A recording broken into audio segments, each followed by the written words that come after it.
Hello guys, welcome back again sa ating YouTube channel, no, The Action Man. Una sa lahat, may grab shoutout po sa lahat ng mga kakampeng at sa mga hindi man mga kakampeng. Kung interesado ka sa video ito, patapusin mo na hanggang dulo at huwag nyo nang kalimutan na i-like at i-share ang ating video para malaman ng ilan sa ating mga kababayan na nagtutulog-tulugan sa katotohanan.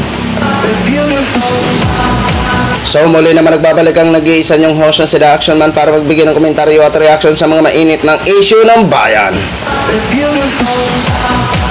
So ito ho mga ka-action, no, mga kakampeng, may gusto lang ho ako na i-share sa inyo sa isang magandang mensahe at nakaka-antig na mensahe ni Attorney Leni Robredo ho.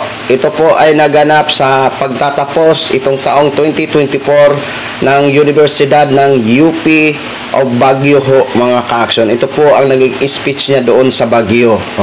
Napakaganda po ng speech na to at very inspiration ho, mga ka-action, mga kakampeng, no? Siguro pagkatapos lang po ito ng Baguio ho, mga ka-action, kasi naka-upload lang po ito one day ago ho, mga ka-action, no? So ito na po mga ka-action, pakinggan po natin muna bago po tayo magbigay ng ating reaction dito. Former Vice President Leni Robredo.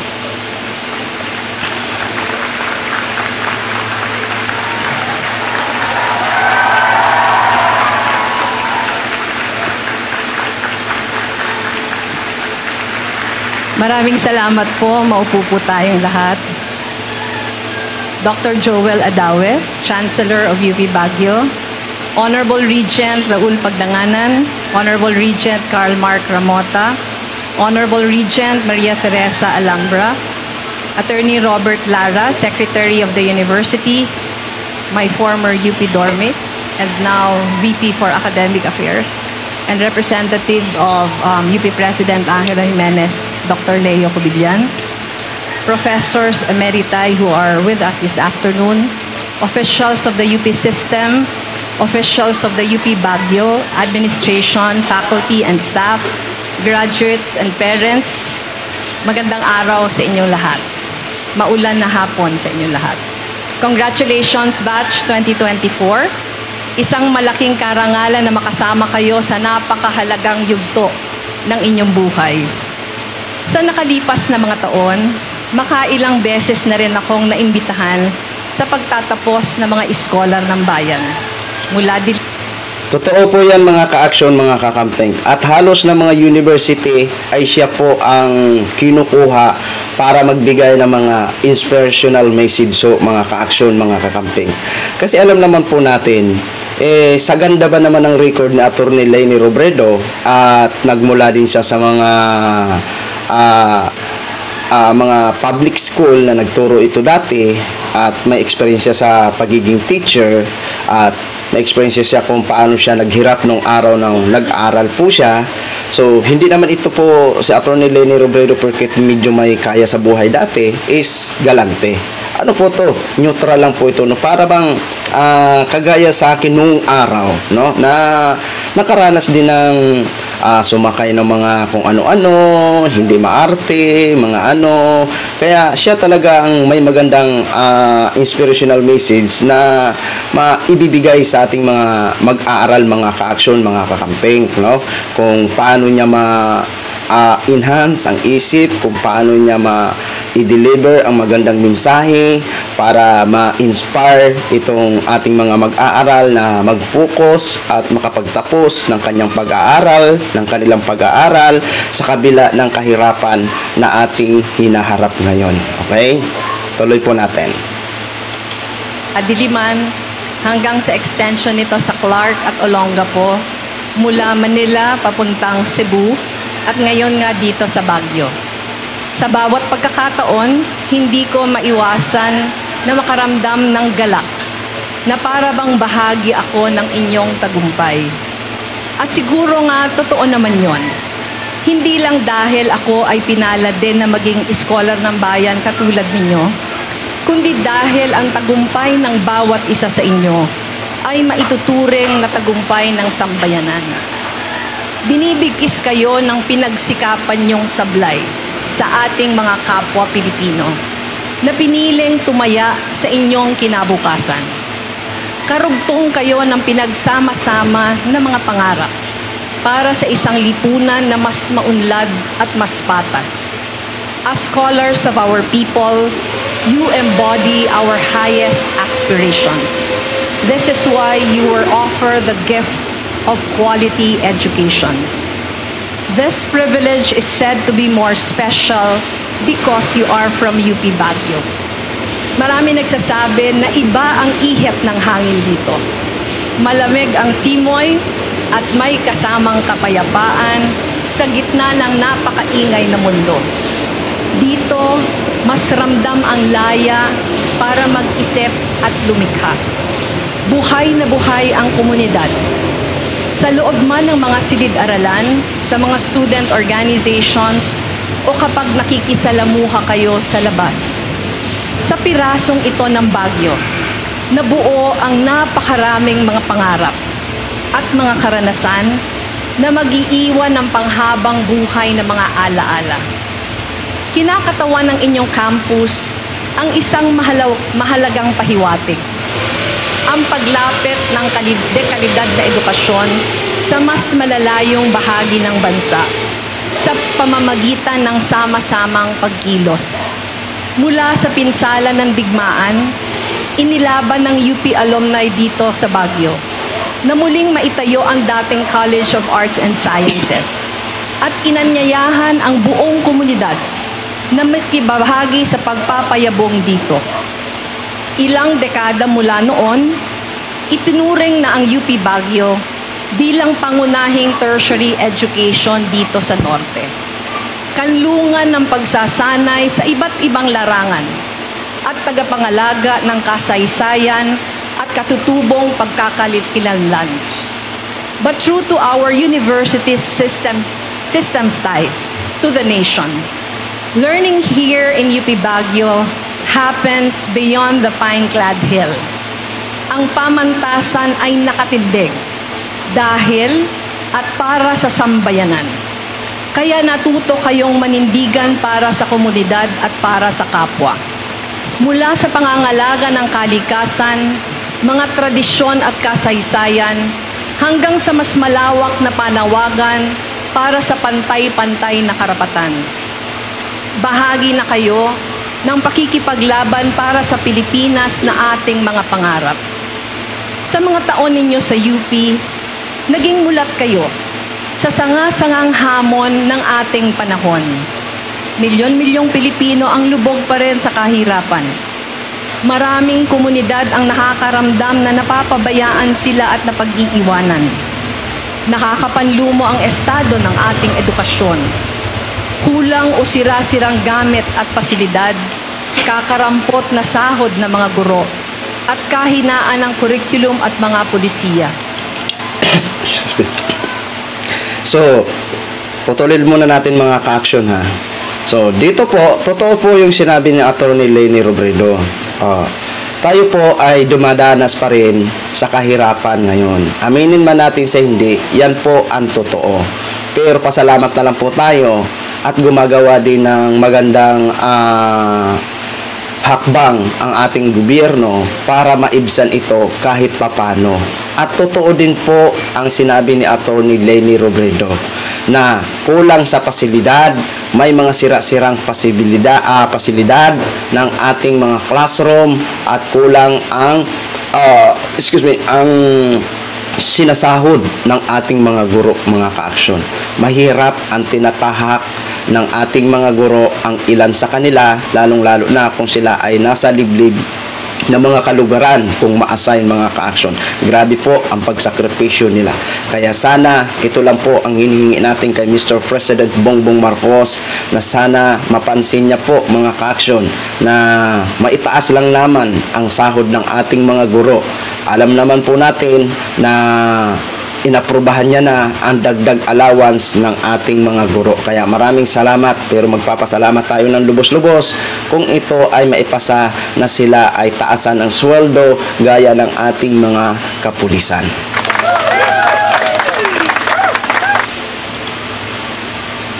May isang henerasyon ng Pilipino na nalimitahan na ang potensyal at kakayahan dahil sa matinding gutom at stunting.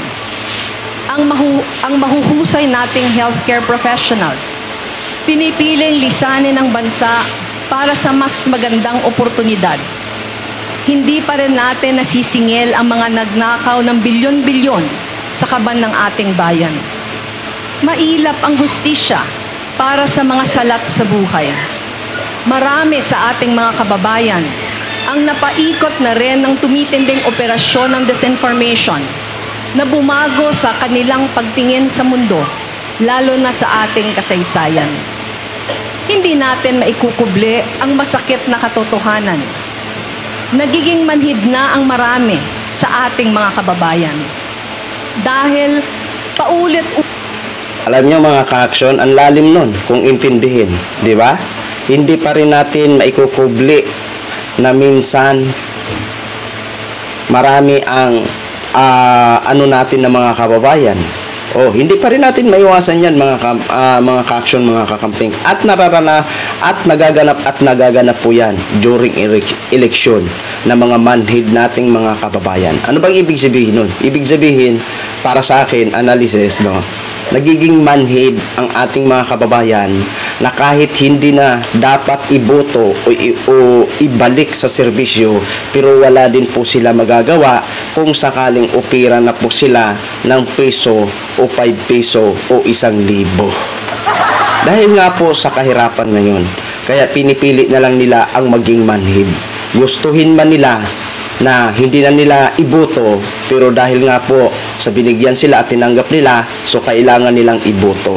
Pero ito lang po ang pinapaalala natin sa ating mga manhid na mga kababayan, na sana pwede nyo naman tanggapin yan.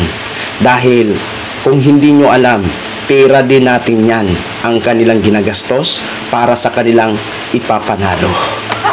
Di ba? Pwede nyo pong tanggapin yan sa ating mga leader na mga re-electionist. Pwede nyo pong tanggapin yan. Pero sana naman, pagdating sa botohan at pagdating mismo sa presinto kung saan magbotohan, itama mo ang baluktot na prinsipyo mo. Iboto mo ang karapat-dapat. At huwag mong isipin ang 1,000 na tinanggap mo. Iboto mo ang karapat-dapat na magserbisyo at pantay na tingin sa atin ng mga ordinaryong Pilipino. Ulit silang binigo ng sistema. Kaya lulunukin na lang nila ang pagbibigay ng patong at lagay. Pilit hahanap ng masisingitan sa mahahabang pila at iindahin ang habang buhay na utang na loob para sa limos ng makapangyarihan. Pilit nilang iniiwas ang tingin sa kawalan ng hustisya. Niyayakap ang mga abusado at korap sa pag-asang dito man lang. Tama po yan mga ka-action, mga kakamping. Tuwing eleksyon, di ba? Nagpapasiklab ang ating mga leader, di ba? At totoo po yan, nakikita po yan sa sa mga balita, di ba? Korap na leader, pero niyayakap pa tuwing eleksyon. Di ba? Kasi mga matatamis na mga salita ang binibitawan ng ating mga korap na mga leader. Pero yan nga po ang dapat nating labanan, ang dapat nating isipin, di ba? Huwag magpadala sa yakap na sabay sukbit sa iyong bulsa ng 1,000 o 500, di ba? Sabay bulong, huwag mo akong kalimutan sa susunod na eleksyon. Di ba? Totoo po yan. Lahat ng sinabi dyan ni Atty. Leni Robredo, totoo at nakikita natin. Napaka manhid nyo naman kung sabihin nyo hindi totoo ang sinasabi ni Atty. Leni Robredo. Totoo po na nangyayari yan sa panahon ngayon. Kaya kailangan na natin mag-isip-isip kung talagang kapakanan ng bayan ang ating iniisip at kapakanan ng ating mga anak ang ating iniisip. Matuto na po tayo sa mga manhid dyan. Sana wag naman kayo magbulag-bulagan sa katotohanan.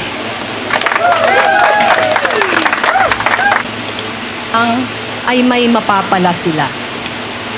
Sa harap ng mga hamon na ito, maaaring lumamlam ang alab ng paninindigan sa puso ninyo. May mga tao, lugar at oras na halos kukumbinsi sa inyo na talikuran ang iba. Marahil maiisip nyo minsan, nakakapagod naman manindigan. Baka mas mabuti, manahimik na lang ako. We know you have high aspirations for your future. Excellent as you all are, we root for your successes and for the fulfillment of your dreams. But we also keep faith that in working towards the direction of your dreams, you will never forget what it means to have a UP education, to live with honor and excellence, offering your heart to the Filipino every single day. Bilang mga iskolar ng bayan, itinanim sa ating edukasyon ang dangal at husay. At sa dalawang ito, mas mabigat ang panawagan ng dangal. Sa pinakamahihirap na mga sandali, lalo na yung hinaharap natin bilang isang bansa, tayong mga produkto ng Universidad ng Pilipinas ay tinatawag na tumindig sa unahan, makipagkapit-bisig at maging boses ng ating mga kababayan. Dito nagkakaroon ng kabuluhan ang dangal at husay. Higit pa sa galing sa mga napili ninyong larangan, ang tunay na atas sa inyo, palaging lumingon sa mga kababayang nangangailangan. Bigyan ng puwang sa inyong buhay ang pakikipaglaban para mapunan ang mga kulang at maitama ang mga kamalian. Iangat ang ating kapwa at maging sandigan nila sa unti-unting pag-abot sa lipunan na ating inaasam. Tumaya sa inyo ang sambayan ng Pilipino. At bilang sukli, tinatawag kayo na habang buhay na magbalik tanaw sa kabutihang loob na ito sa pamamagitan ng tapat at mahusay na paglilingkod. Higit pa rito, na mananatilo kayong mulat at anumang landas ang inyong tahakin, magiging aktibo kayo sa unti-unting pag-ayos ng sistemang nagpapahirap sa mga kababayan natin. Na lagit-lagi, pipiliin at mamahalin ninyo ang sambayanan, lalo na sa mga sandaling pinakamahirap itong panindigan. Inihanda kayo ng UP para sa habang buhay na tungkulin na ito. Alam kong hindi nyo bibiguin ang sambayan ng Pilipino. Muli, congratulations, Batch 2024. Mabuhay ang iskolar. Alright, mga ka-action. So, yun na po mga ka-action, no? Narinig na po natin ang napakahusay at napakaganda po na mensahe ni Attorney Leni Robredo para sa mga nagtatapos sa UP Baguio. Sa lahat po ng mga graduate, congratulations sa inyo. Ayan. At good luck po sa next journey nyo. Okay? Ayan po ha. So, yung mga sinabi ni Attorney Leni Robredo, kung isa-isip at isa-puso po natin, mga ka-action, mga kakamping, ay napakaganda po. Di ba? Ito yung masasabi ko talaga na pinaka mahusay na leader. Bakit ko nasabing mahusay na leader? Una-una, naging kongreso po siya sa Naga. And then, naging vice presidente ng Pilipinas. Pinatunayan niya ang kanyang pagiging pangalawang ina. Pinatunayan niya ang kanyang serbisyong totoo na makamasa, makatao, makabayan. Di ba? Oh, wala siyang inisip kung hindi ang makatulong sa ating mga kababayan at tuparin ang kanyang tungkulin bilang isa ina ng Pilipinas noong siya ay vice presidente. Di ba? Pak na pak po yan. Bukod pa dun, siya po ay naiihirang o binigyan ng parangal ng COA na siya po ay hindi kurap at walang kinurap kahit pisong duling. Diba? Kitang-kita nyo naman ang serbisyo ni Atty. Leni Robredo. Wala naman siya sa any government position, pero ano po ang ginagawa niya ngayon?